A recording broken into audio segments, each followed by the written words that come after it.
Feliz sábado, amados hermanos. Qué alegría y qué bendición nos regala el Señor de podernos saludar y reencontrar en esta plataforma virtual para adorar el nombre del Señor. Le damos una calurosa bienvenida a cada uno de ustedes en este sábado 3 de junio del año 2023. Estamos contentos de poder compartir con ustedes una programación más del servicio divino. En esta hora vamos a invitarles también para que podamos adorar el nombre del Señor con el himno 412. Vamos a entonar estas notas lindas del himno titulado Todas las promesas del Señor Jesús. Cantemos.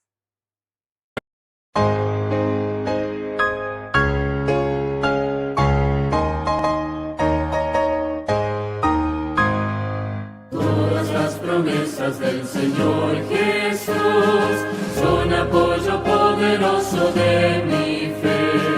Mientras luche aquí buscando yo su luz, siempre en sus promesas confiaré. Grandes las promesas, fieles las promesas, todas las promesas que el Señor ha dado. Grandes las promesas, fieles las promesas, en ellas yo por siempre confiaré. Todas sus promesas para el hombre fiel, el Señor por su palabra cumplirá. Y confiado sé que para siempre en Él, dulce paz mi vida gozará. Grandes las promesas, fieles las promesas, todas las promesas que el Señor ha dado. Grandes las promesas, fieles las promesas, en ellas yo por siempre confiaré. Todas las promesas del Señor serán gozo y fuerza en nuestra vida terrenal. Ellas en la dura ley nos sostendrán y triunfar podremos sobre el mal. Grandes las promesas, fieles las promesas, todas las promesas que el Señor ha dado. Grandes las promesas, fieles las promesas, en ellas yo por siempre confiaré.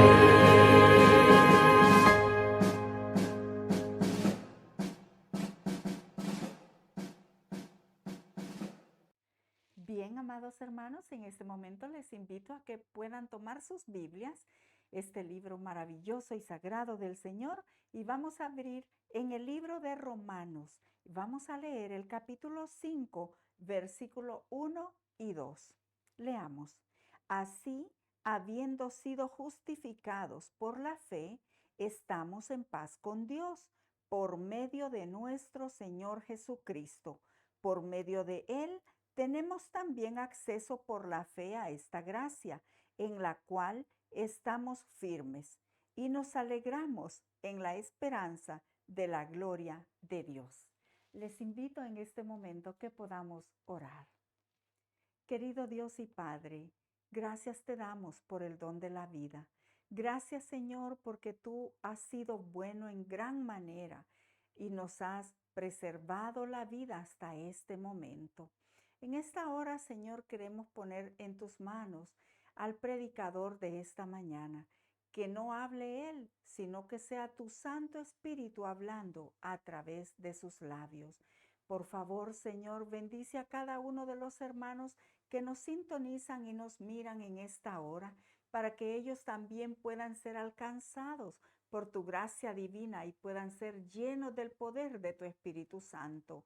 Al abrir tu palabra, Señor, esta mañana, abre también nuestra mente y nuestro corazón para que verdaderamente podamos ser edificados y ser transformados para la gloria de Dios. En el nombre de Jesús, amén.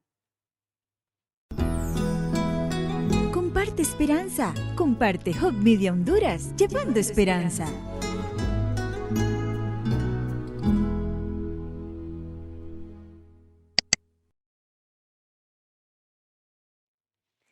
Dios tiene derecho sobre nosotros y sobre todo lo que poseemos. Su derecho tiene supremacía sobre todo lo demás. Y como reconocimiento de ese derecho, Él nos pide que le devolvamos una porción fija de todo lo que nos da.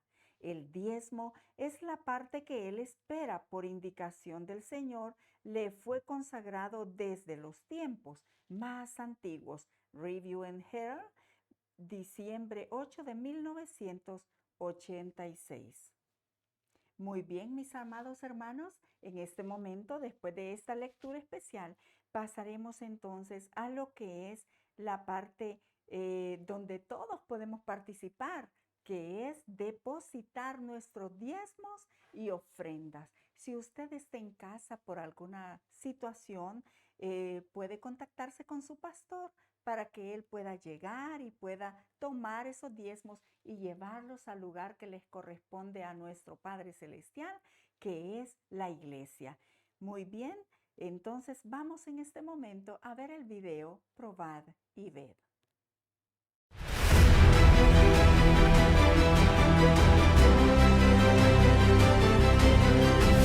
Probad y ved. Historia de hoy.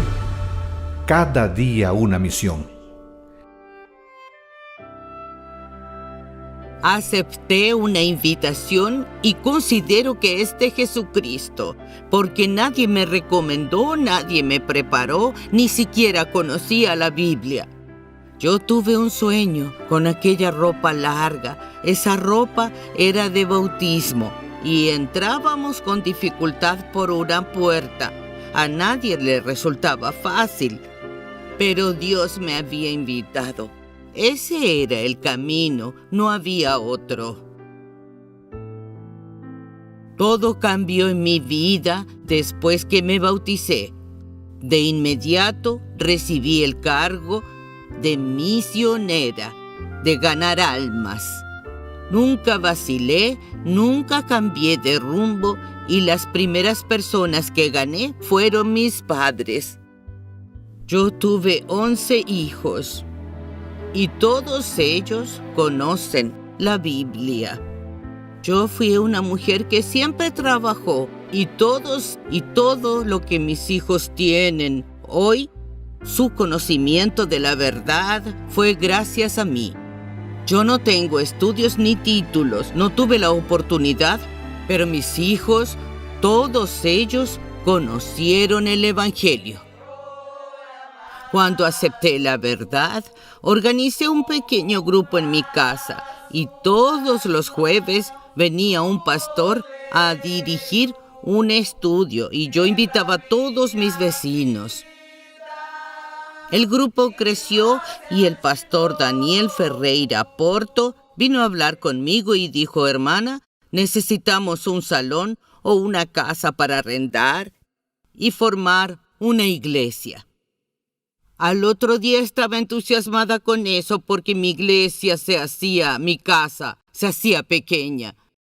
Al otro día me dijeron que había una casa en una calle central. Ellos arrendaron esa casa y me la entregaron y comencé a ser la pastora, porque en aquella casa era yo quien hacía todo. Lavaba, ordenaba, compraba flores, hacía de todo para que el sábado la casa estuviera arreglada. Quebra minha vida e faça de novo. Eu quero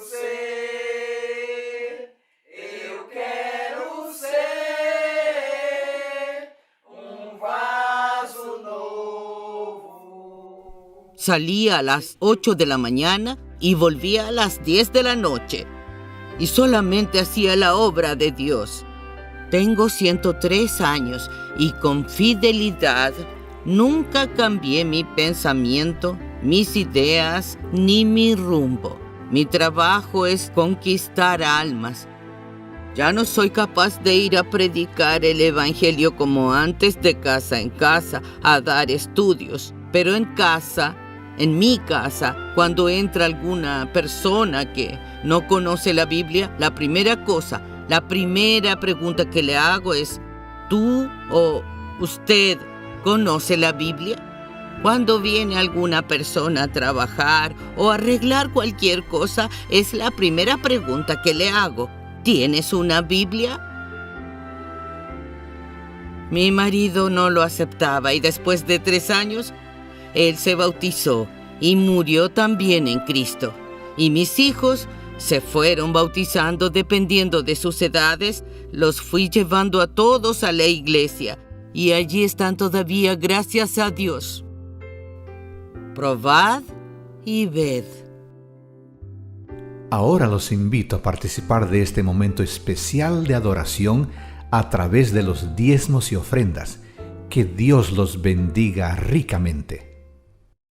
Ahora hacemos una invitación muy especial para los pequeñitos de la casa. Vengan todos. Pueden reunirse para estar más cerca de la pantalla y poder escuchar con atención esta hermosa lección que nos va a dejar la historia de hoy. Vengan, niños.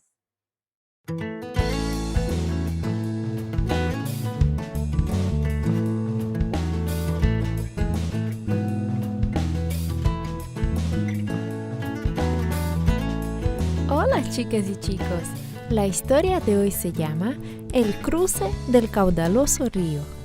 El mensaje para la historia de hoy es: Dios nos da dirigentes que nos ayudan a hacer grandes cosas para Él.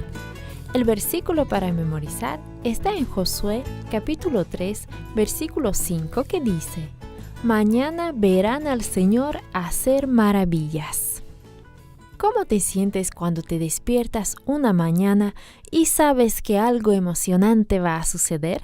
¿Y qué tal si es algo que nunca has hecho antes? ¿Te pones un poco nervioso al pensar en eso? Los rayos de sol penetraron por las rendijas de la carpa, despertando a Eber. Entonces estiró los brazos por un momento mientras recordaba. Josué había dicho que ese sería el día. Hoy el Señor hará algo maravilloso. ¿Qué podía hacer?, se preguntaba Eber. Dios había hecho cosas maravillosas para el pueblo de Israel. Había escuchado centenares de veces cómo Dios había dividido el Mar Rojo y guiado al pueblo cuando salió de Egipto. El maná que había comido cada día de su vida. Era asombroso que hubiera caído cada mañana sin fallar. Y entonces, no hacía mucho tiempo, el ejército israelita había derrotado a esos 2 reyes, Sehón y Og. Sí, Dios había realizado algunas cosas asombrosas. Eber lo comprendía, pero esas cosas habían sucedido cuando Moisés era el dirigente. Moisés había muerto y Josué era el nuevo líder. ¿Sería Josué tan buen líder como Moisés?, se preguntaba Eber. ¿Seguiría Dios haciendo cosas maravillosas con los israelitas? Eber se levantó y salió. Había llovido torrencialmente últimamente y los días se habían tornado calurosos de nuevo. La nieve de las montañas se había derretido y las aguas corrían por el río. El río Jordán era lodoso, turbulento, crecido y anegaba las riberas. Canaán, la tierra prometida, estaba al otro lado del río y ya habían estado acampando allí por 3 días. Sus pensamientos fueron interrumpidos por la llamada urgente de su padre. Josué está dando instrucciones. Ven pronto. Josué ya estaba hablando cuando llegaron Eber y su padre. El arca del pacto entrará al Jordán primero que todos. Después ustedes tomarán su lugar en la fila y las seguirán. Tan pronto como los sacerdotes que llevan el arca del Señor pongan un pie dentro del agua, las aguas del río se partirán y las aguas que vienen de arriba se detendrán como una pared. Los sacerdotes permanecerán en la mitad del río hasta que cruce todo el campamento israelita. Ahora vayan y prepárense para cruzar. No tenemos tiempo que perder, dijo el padre de Eber. Entonces el chico comió un poco del maná que tenía guardado mientras que ayudaba a empacar. Pronto escuchó la orden para hacer fila. Levantando la cabeza podía ver a los sacerdotes llevar el arca del pacto. Avanzaban a la cabeza guiando al campamento entero directo hacia el torrentoso río. Los sacerdotes no vacilaron un instante y entraron al torrentoso río. Tan pronto como sus pies tocaron las aguas, la corriente que venía de arriba se detuvo en la distancia, formando una pared de agua, tal como Josué lo había dicho. En cuestión de segundos, las aguas habían desaparecido. Entonces se escuchó el grito jubiloso de los israelitas. El pueblo se movió con rapidez para llegar a la otra orilla del río. Sin dificultad cruzaron el pedregoso río y llegaron al otro lado. Heber no quitaba la vista de los sacerdotes. Su propia familia cruzó el río, pasando por encima de las rocas y procurando evitar pequeños charcos que dejaron atrás. Los sacerdotes se mantuvieron en medio del río, sosteniendo en alto el arca del pacto. La siguiente cosa que descubrió Heber fue que se encontraba ahora en la ribera de Canaán. Entonces volvió la mirada y contempló cómo el último israelita cruzaba la tierra prometida. Finalmente los sacerdotes cruzaron el río. Tan pronto como los sacerdotes llegaron a la otra orilla, las aguas se precipitaron. Con un rugido tremendo reasumieron su vertiginosa carrera. Todo había terminado. Tan fácil como eso, su larga peregrinación había terminado. Heber se sentó a la orilla del río, contempló unas nubes pasajeras por encima de su cabeza y pensaba. No había duda, Dios estaba con Josué de la misma manera que había estado con Moisés. Y también yo creo que cosas más maravillosas están todavía por suceder.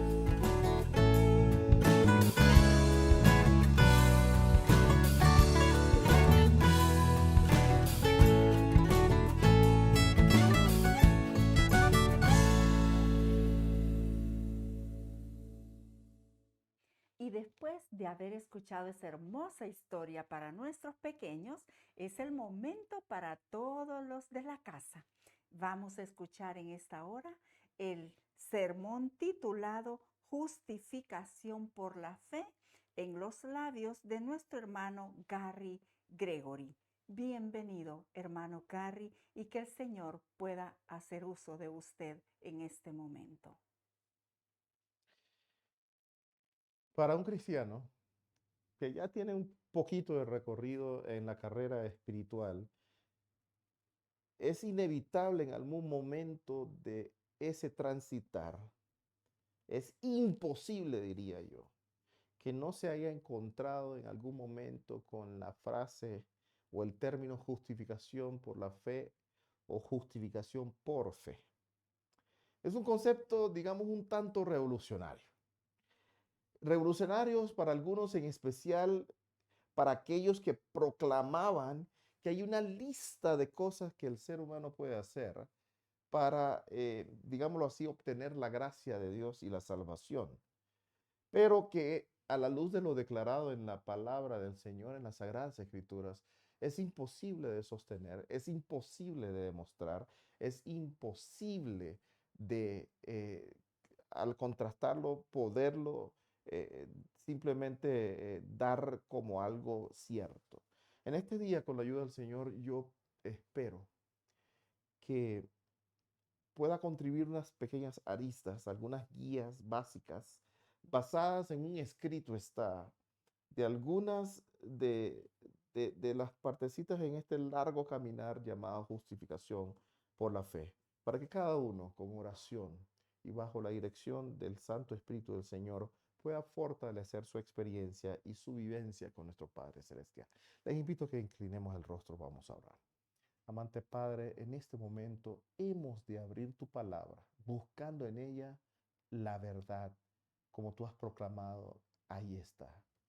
Sabemos que no lo podemos lograr, Señor, sin la intervención de tu Santo Espíritu y pedimos que puedas guiar nuestras mentes finitas en el entendimiento de tu palabra, que puedas esconder detrás de la cruz a este elemento pecador y que tu palabra pueda salir limpia, Señor, para honra y gloria de tu santo nombre. Te lo rogamos en el nombre de Jesús. Amén. justificación por fe. Como hemos visto en algún tipo de comunicado, tal vez en alguna literatura que usted haya leído por ahí, hay declaraciones como la siguiente que se encuentra en Mateo 9:12. Los sanos no tienen necesidad de médico. ¿Quiénes tienen necesidad de médico? Los enfermos. ¿A quién le interesa este tema de justificación por la fe? ¿Será que tiene algún grado de importancia para mí? ¿O debería tenerlo? ¿O solamente es una discusión teológica para entretener a las mentes? A las mentes abstractas sobre un tema que desafía el aspecto cognitivo del ser humano. O si en efecto me sirve para mi vida cristiana práctica. Solo aquel que ha tomado conciencia de su desesperada condición pecaminosa puede valorar este tema sobre la justificación por la fe. Si yo creo, o si alguien cree en particular, que es razonablemente bueno y que puede manejar las situaciones negativas de su vida y que no es tan culpable como otros delante de Dios y que puedo cumplir con los requisitos y los diferentes pasos que la Biblia menciona para ganar la salvación, entonces no, este tema no es relevante para él, no es relevante para alguien que piense así, porque toma un plano secundario. El esfuerzo primario suyo es suficiente, pero si por el otro lado usted llega a tener conciencia de la infinita santidad de Dios, llega a tener conciencia de que está atrapado en una experiencia pecaminosa, con motivaciones egoístas que manchan la conducta, con muchos defectos de carácter, con falta de solidaridad en favor del prójimo y muchas otras cosas más. Entonces sentirá que esta es la noticia más dulce que haya escuchado en su vida. Saber que usted es o puede ser justificado, como dice Romanos 5:1, justificado por la fe, tenemos paz. Paz, mi hermano, añadiría yo, que sobrepasa todo entendimiento, paz para con Dios por medio de nuestro Señor Jesucristo. Porque de eso se trata la justificación. La justificación es lo primero que tendríamos que definir, ¿verdad? O sea, ¿qué significa esa palabra justificación? ¿Usted se ha puesto a pensar eso? ¿Qué significa la palabra justificación? La palabra justificación viene del término o del ámbito judicial, en juicio, ¿verdad? Pero en la Biblia, en especial, Pablo hace referencia a la justificación basado como en un ejemplo de un juicio, ¿verdad? Donde se determina qué rol juega y quién lo ejecuta. Es mucho más rico de lo que nosotros solemos pensar. Tiene un sabor, digamos, con matices mucho más allá complejo de lo que vemos a simple vista. Pero permítame remitirme solo a algunos de los significados que al final puede darse cuando entendemos este tema. Estar justificado delante de Dios significa estar perdonado por Dios. Estar justificado delante de Dios significa disculpabilizado, si pudiéramos usar ese término, por Dios, o sea, libre de culpa y pena y cargo. Justificado ante Dios significa estar reconciliado con Dios. Justificado ante Dios significa ser considerado por Dios como si fuera yo justo, tan justo como Cristo y por lo tanto valorado y tratado como Él. Justificado ante Dios significa ser declarado justo ante el tribunal de Dios y del universo en el juicio final. Es una declaración de justicia. Justificado ante Dios significa ser aceptado plenamente por Dios. Justificado por Dios significa ser aprobado plenamente por Dios. Justificado ante Dios significa ser considerado un hijo de Dios con todas las prerrogativas y las premisas y privilegios que eso implica. Así que vuelvo y te comunico y comparto una convicción ante la pregunta decisiva que nos hemos planteado con anterioridad. En el contexto exclusivo de los eventos de los últimos días de la historia de esta humanidad antes del juicio final, ¿será importante este tema para un cristiano? Y ante la presencia augusta de un Dios santo, la respuesta que te puedo adelantar es sí. De hecho, es lo único que te garantiza después de la declaración del regalo de salvación del Señor, que vas a ser salvo. De ahí que la experiencia de la justificación debe ser vivida por cualquiera que cree que va a llegar a la Canaán celestial. Y no es neurálgica, es vital en la experiencia de todo cristiano. Por así decirlo de forma simple, si en este momento yo soy justificado, créame, en este momento, de acuerdo a la Biblia, soy salvo. Si Jesús viniera en este momento y me encuentra justificado en este momento, el don de la salvación es mío, es suyo.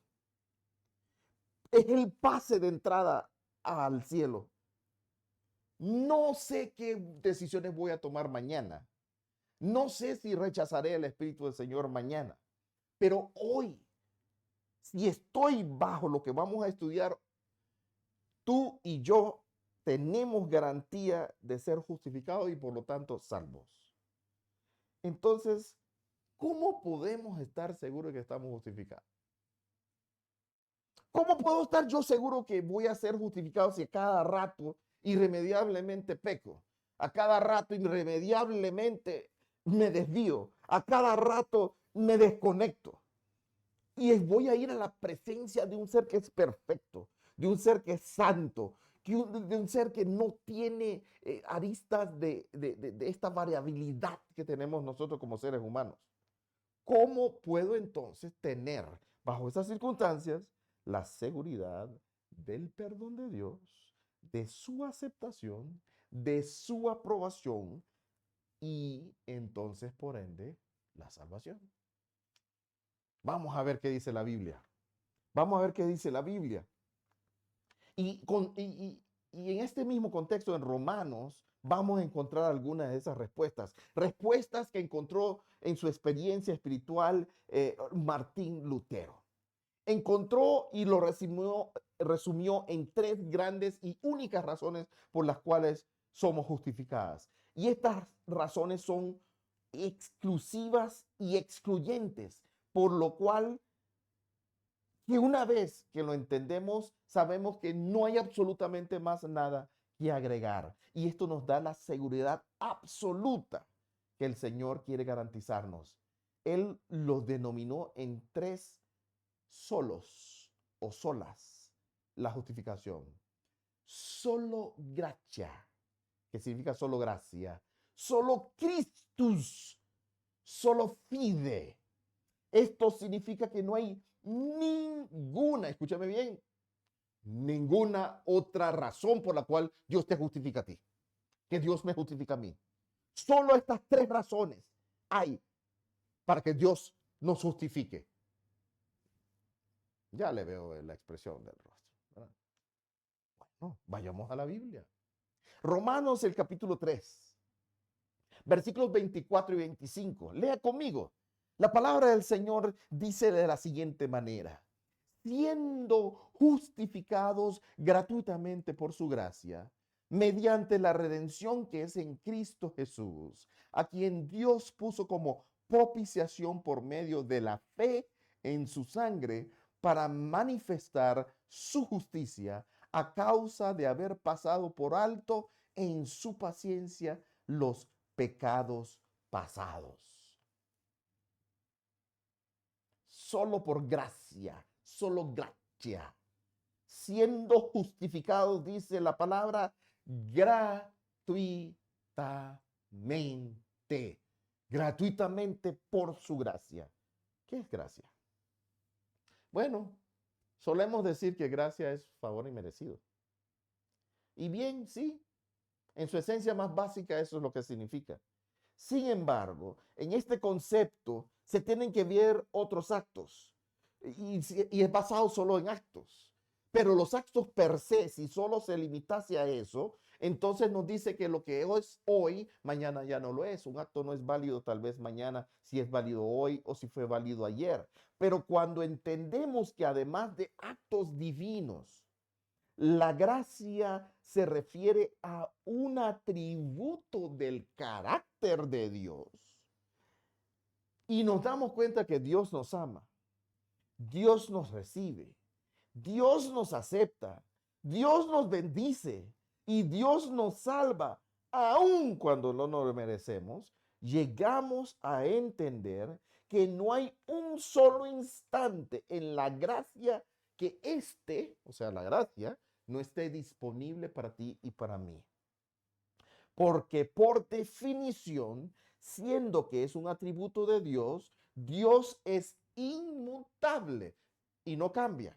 Santiago 1:17, Hebreos 13:8, Malaquías 3:6, algunos versículos que usted puede chequear y revisar y estudiar. Entender la gracia como un atributo inmutable del carácter de Dios es esencial. Es esencial porque nos previene contra dos errores bastante comunes pero relacionados. Por un lado, cuando Lutero, por ejemplo, se enfrentó con la teología de su época, esta teología entendía, y creo que hasta hoy lo sigue viendo de esa forma, que la justificación se realiza por medio de la gracia santificante, infundida o infusa que limpia el alma del pecado original. Es decir, que esta gracia santificante debe primero limpiar el alma de pecado, hacer al hombre justo, para que una vez hecho el hombre justo, Dios lo declare justo. Según esta posición, la gracia se recibe básicamente por medio de sacramentos, como el bautismo, la confirmación, los llaman vehículos de gracia, ¿no? La reconciliación, la Eucaristía, el matrimonio, la ordenación, medios por los cuales se infunde la gracia en el corazón del ser humano y de la vida del creyente. Y Lutero, como buen monje, creía esto, pero al tener autoconciencia de sus actos, autoconciencia de su conducta, se sentía terriblemente mal, porque nunca podía ver que estaba libre de sus debilidades y pecados, y descubría que por más que intentara quitar estas evidencias de no tener gracia o justificación, se entristecía porque decía, no lo logro. Y esa tristeza lo llevaba muchas veces a depresión.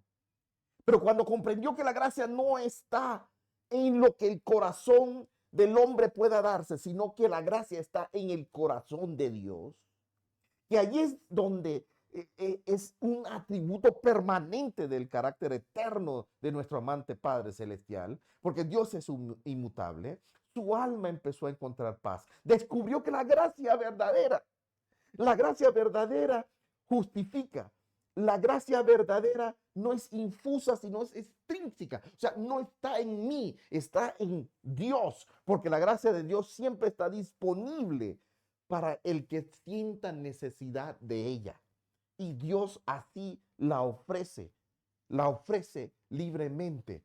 El otro gran error que se puede cometer al no entender esto está relacionado con el anterior, pero desde el punto de vista que hablamos del fin del tiempo de gracia. Y por favor no me vayan a interpretar. ¿Sí?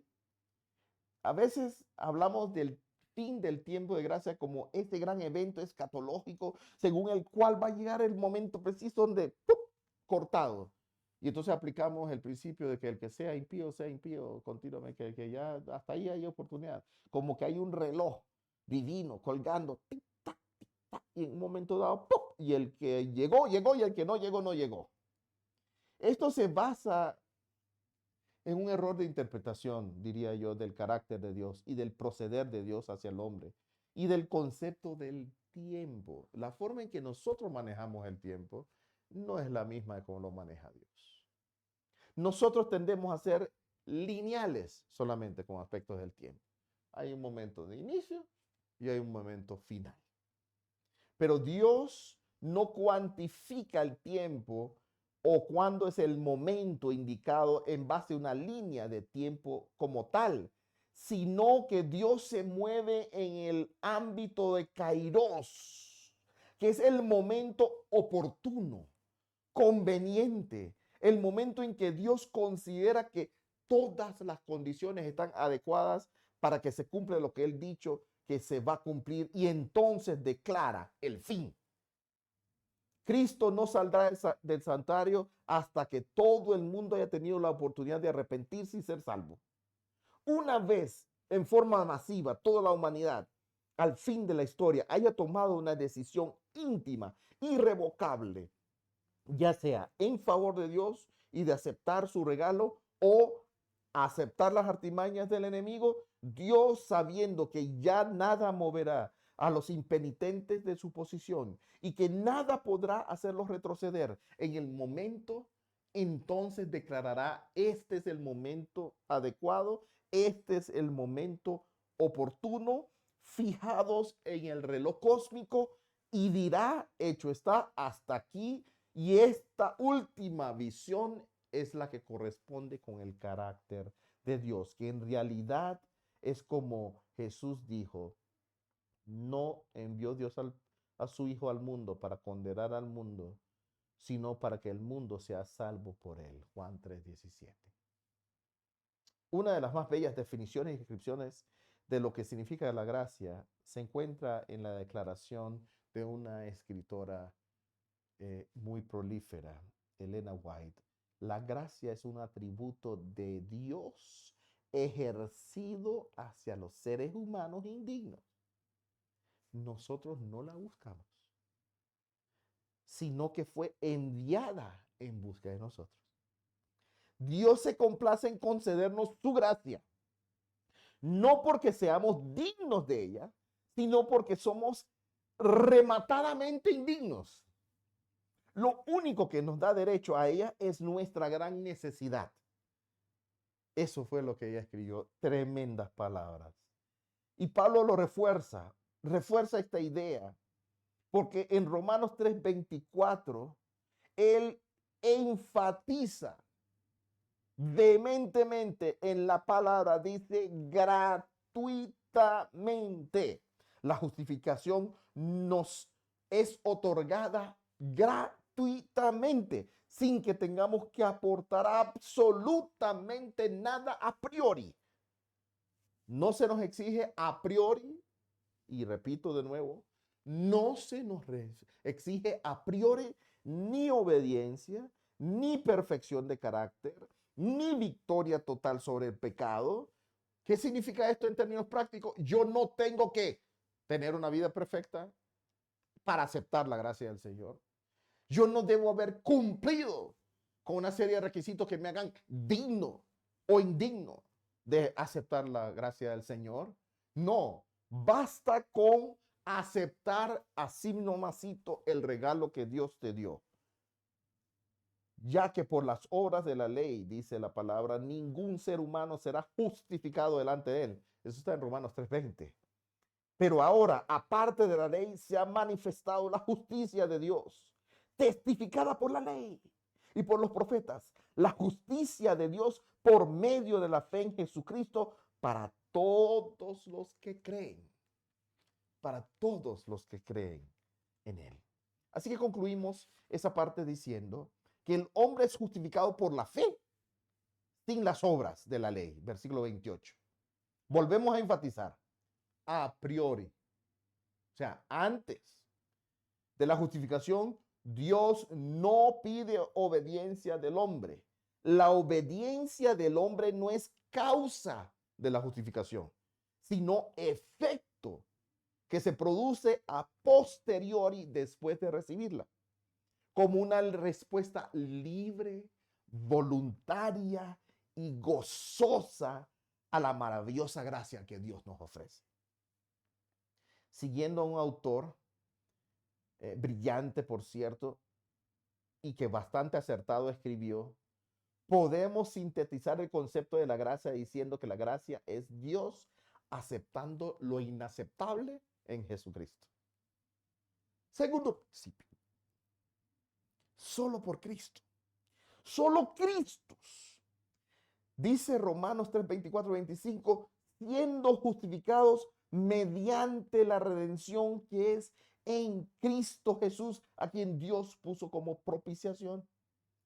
Sí, la justificación y con ella mi derecho a la salvación es gratuita. Sí, a mí no me cuesta nada, pero eso no significa que fue o es barato. Al cielo le costó todo. ¿Sabe qué le costó? Nada menos que la sangre preciosa del Señor Jesús. Primera de Pedro 1:19 nos ratifica ese principio. Entonces, y tú te puedes preguntar, pero ¿cómo es eso de que Jesús logró la justificación por mí? En primer lugar, como hemos de ver con detenimiento cuando analizamos el capítulo 5 de Romanos, a los fines de la justificación, no de la experiencia cristiana en sí, en sus niveles de existencia regular y moral, Jesús es mi sustituto en la santificación. Es decir, su obediencia sustituye mi obediencia. Porque no la tengo. Su vida justa sustituye la mía, porque yo no la tengo. Sus méritos sustituyen a los míos, porque, vuelvo y repito, no los tengo. Cuando confío en los méritos de Jesús como la única causa de mi justificación, Dios no mira mi falta de obediencia, no mira mi justicia, no mira mis méritos, sino que me mira a mí a través de los lentes o la visión del Señor Jesús. Mira a través de Jesús y entonces me mira tan justo como Jesús. Me mira obediente y meritorio como Cristo. Me mira a través de Él y pone a mi cuenta justificado en vez de mi total desnudez e insolvencia moral. ¿Lo capta usted? Maravillosa noticia. En segundo lugar, Jesús en la cruz fue mi sustituto en la muerte, porque la paga del pecado es muerte, dice la Biblia. Jesús murió en mi lugar. Yo tendría que haber muerto por mis pecados en la cruz. Yo debería pagar por mis culpas y debería estar condenado delante de Dios. Pero Jesús tomó mi lugar como sustituto y garante. Cargó mis pecados, murió a causa de mis pecados y los expió absolutamente en la cruz. Verifica en Isaías 53, 4 al 6. Cristo fue tratado como nosotros merecemos ser tratados.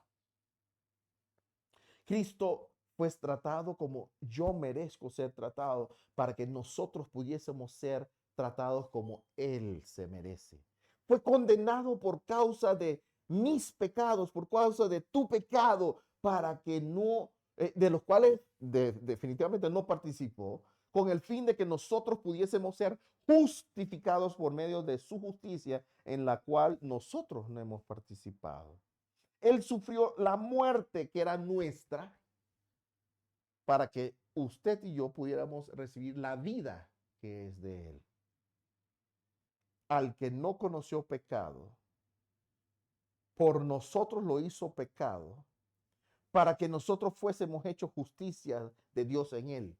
Segunda de Corintios 5:21. Esto es lo que se llama, de acuerdo a lo declarado por Maurice Benden, el trueque divino. Lo único que yo tengo para darle a Cristo es un corazón sucio, roto, manchado de pecado, con malas obras y defecto de carácter. Eso es todo lo que yo puedo ofrecer. Además de mis culpas, mi condenación, mi sentido de perdido.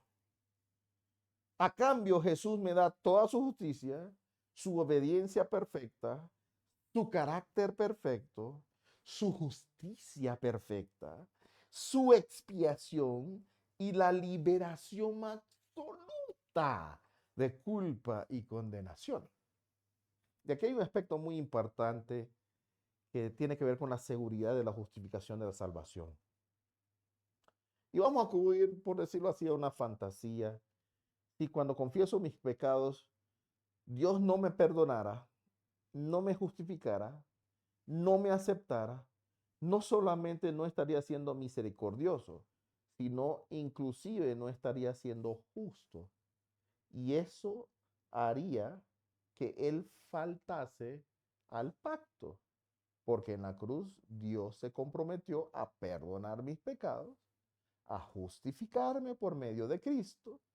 Así que en un sentido absolutamente metafórico, y repito esto para evitar malos entendidos, en un sentido metafórico, Dios está comprometido, está obligado a perdonarme y justificarme, porque Jesús ya cumplió su parte del pacto a mi favor y ya saldó mi deuda. Esta parte lo vamos a retomar un poco más adelante para que no se malinterprete y se salga fuera de contexto. En otras palabras, como diría Martín Lutero, no somos justificados por una justicia intrínseca, inherente, sino por la justicia foránea, externa a nosotros, la de Cristo, puro y exclusivamente. Así que resumiendo esta parte, la redención, la expiación, la propiciación, que son conceptos del Antiguo Testamento, del santuario, usados por Pablo para hablar de la obra redentora de Cristo, significa que Jesús Jesús se hizo inaceptable para Dios, para que yo pudiera ser aceptado ante Dios. Yo cuando veo estas aristas del amor de Dios, tiemblo. Me conmueve mucho pensar que no tengo mérito alguno y que Jesús, sin importar que yo no tuviese mérito, vino a entregar su vida por mí. Tercer aspecto, solo mediante la fe, solo fide. Siendo justificados, volviendo a Romanos 3, 24 y 25, ¿por medio de qué cosas somos justificados? Por medio de la fe. Dios ha demostrado que me ama incondicionalmente, que me extiende su gracia porque, aunque no la merezco, quiere extendérmela. Mandó a su Hijo para que fuera propiciación en mi lugar. Cristo se puso allí para que mi redención pudiese ser efectiva. La fe, entonces, como diría nuestro ya nombrado escritor, es aceptar que soy aceptado en Cristo Jesús. Es un nivel, en un nivel consciente, diríamos que es lo que todo el mundo quiere. O sea, la salvación es todo lo que el mundo quiere. Sin embargo, en la práctica no todos los cristianos gozan de la seguridad de que son salvos. No todos creen que realmente son aceptados por Dios. Hay, a mi juicio, dos factores por los cuales esto no ocurre. El primer factor es de orden psicogenérico. Es decir, por alguna razón tenemos metido un chip en nuestro cerebro que nos cuesta aceptarnos a nosotros mismos. Y por ende, que Dios, como yo no me acepto a mí mismo, Dios no puede aceptarme. No me puede aceptar por lo menos de forma gratuita. Tengo que hacer algo para que me acepte. Y tenemos eso tan arraigado en nuestra mente que soslayamos y no vemos los principios bíblicos que dicen absolutamente lo contrario. Hacemos depender nuestro valor de las personas, de nuestra dignidad, de nuestra autoconcepción, autopercepción, de nuestras ganancias, de nuestras posesiones. Esa es nuestra forma de ver la vida. Sentimos que no valemos lo suficiente y que no merecemos ser aceptados ni por otros ni por nosotros mismos. Eso yo lo llamaría perfeccionismo psicológico. Y eso nos afecta y juega en contra de nosotros, porque al aplicarnos ese concepto y ese filtro, pensamos que Dios también piense igual. El segundo es de orden teológico. Y lamentablemente lo enseñamos mucho. Enseñamos la idea de que a menos que corrijamos factores desfavorables de nuestro carácter y que eliminemos prácticas de nuestra vida, todo vestigio de pecado, Dios no puede aceptar hasta que eso ocurra. nos justificamos y por lo tanto tampoco Él no puede justificarnos y por lo tanto tampoco deberíamos hacerlo nosotros. Este perfeccionismo religioso va a contrapelo del puro mensaje evangélico de la justificación por gracia, por Cristo, mediante de la fe, y neutraliza su influencia y su bendición. Es antievangélico, diría yo. Y también lo declara Pablo, porque lo dice de esta forma en Gálatas. De Cristo os desligasteis los que por la ley os justificasteis. De la gracia habéis caído. Gálatas 5:4. Para aceptar que no somos aceptados por Dios por nada que en nosotros hay, o sea, no hay bondad, no hay obediencia, no hay buenas obras, perfección de carácter, mérito, eso hace, o sea, para aceptar eso se hace falta tener humildad. La humildad de abrir la mano y recibir el regalo que Dios me quiere dar a mí. Debo caer de rodillas y por fe reconocer la obra de Dios que abate al polvo la gloria del hombre y hace por el hombre lo que éste no puede hacer por sí mismo. La fe es ese canal. La fe mediante la cual somos justificados no es un mérito en sí mismo, sino que siempre es fe en Cristo. Es decir, dejo al lado mi orgullo y mi falsa dignidad y le digo a Dios que acepto lo que Él quiere hacer. Precisamente la palabra hebrea traducida como fe en el Antiguo Testamento es emuná, cuya raíz es la misma palabra amén, que significa así sea. Decirle al Señor así sea. La fe verdadera siempre le dice sí a Dios. Sí le dice a Dios. Le dice así sea que se cumpla tu voluntad. Así sea que se cumpla el perdón que tú me has ofrecido. Así sea que soy justificado de acuerdo a lo que tú declaras. La santificación quiere decir producir en nosotros su voluntad. Cristo produce en mí su voluntad. Él es el que produce tanto el querer como el hacer de su divina voluntad. ¿Dónde después está la jactancia? Romanos 3:25 dice, queda excluida. ¿Por cuál ley? ¿Por la de las obras? No, por la ley de la fe. Precisamente de eso se trata la justificación en gran medida, mi querido amigo y hermana y hermano. Desterrar del hombre todo egocentrismo, toda capacidad de digámoslo así, de decir que yo tengo la capacidad para hacerlo por mi cuenta, todo orgullo, toda vanidad. La fe significa que confío y me glorío en algo externo a mí. No hay ningún motivo de jactancia propia, sino solo gloriarme en Cristo. No recibo ninguna alabanza ni aplauso, ni de Dios ni de los hombres.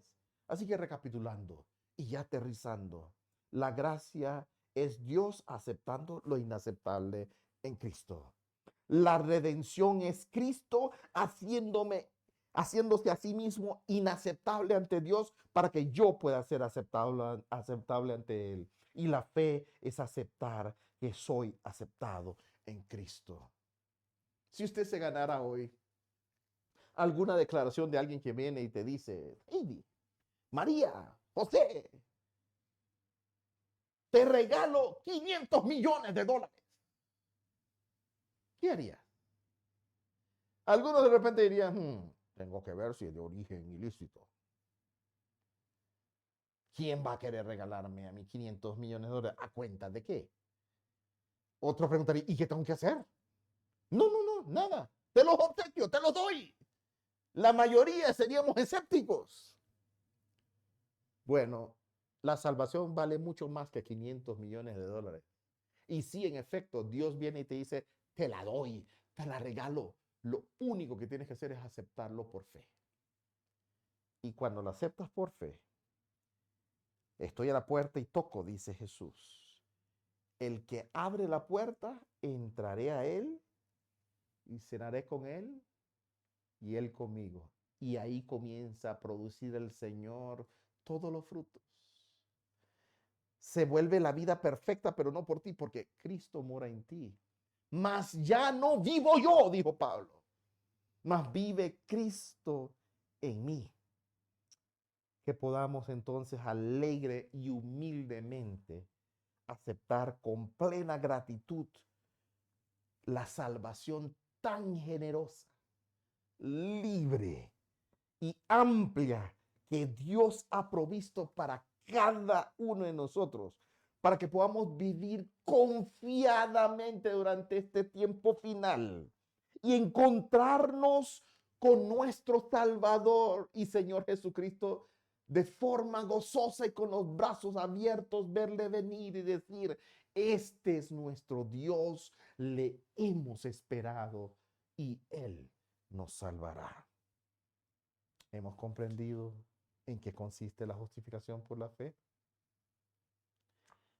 Te propongo que afiances este primer paso con estudiar los temas desde el punto de vista de la Biblia, como la justicia divina, el concepto del pecado, el concepto de la fe, el concepto de la sumisión, la conversión, el arrepentimiento, todo desde el punto de vista de lo que dice el Señor en su palabra. Bienvenidos a la carrera de la santificación. Comienza por aceptar que eres justificado en Cristo Jesús, por amor y simple y llanamente porque Dios a ti te ama y a mí me ama. Que el Señor pueda bendecirles. Y finalizamos esta programación tan linda de esta mañana con el himno 296, comprado con sangre por Cristo. Gozoso al cielo yo voy. Cantemos con alegría y emoción a nuestro Padre Celestial.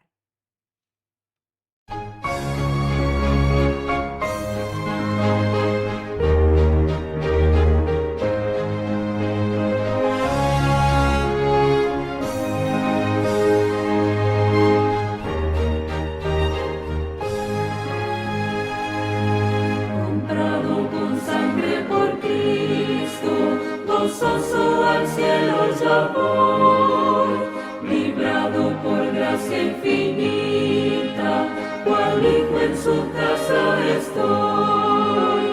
Por él, comprado con sangre yo soy, con él, con Cristo al cielo yo voy. Soy libre de pena y culpa, su gozo Él me hace sentir. Él llena de gracia mi alma, con Él es tan dulce vivir.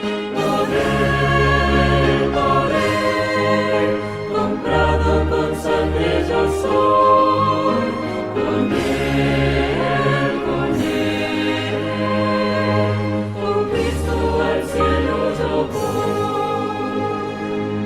En Cristo Jesús yo medito, en todo momento y lugar, por tantas mercedes de Cristo, su nombre me gozo en loar. Por Él, comprado con sangre yo soy,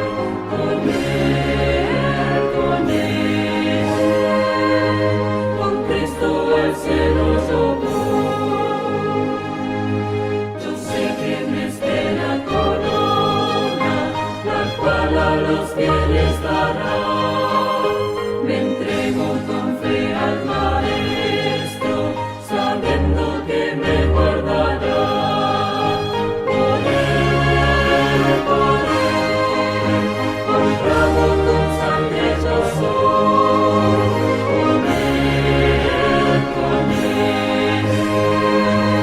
con Cristo al cielo yo voy.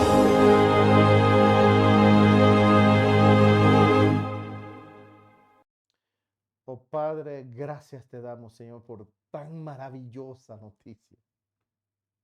Nuestros corazones se derriten dentro de nosotros porque reconocemos que no tenemos mérito alguno, solo los méritos de Cristo. Y tú nos miras a través de los méritos de Cristo. Gracias, Padre. Ayúdanos a aceptar este regalo por fe, a caminar agarrados de tu mano y permitir que tú produzcas tanto el querer como el hacer de tu divina voluntad. Tú has dicho, Padre, que eres poderoso suficiente para presentarnos sin mancha delante de tu presencia. Que la paz que sobrepasa todo entendimiento pueda estar con tu pueblo. Jehová te bendiga y te guarde y te lleve con bien, y que haga resplandecer su rostro sobre ti y ponga en ti paz. Gracias, Señor, lo oramos en el nombre de nuestro Señor Jesús. Amén.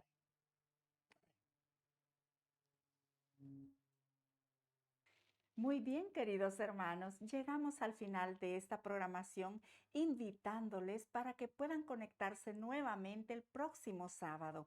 Agradecemos su grata sintonía y también le deseamos abundantes bendiciones del Señor.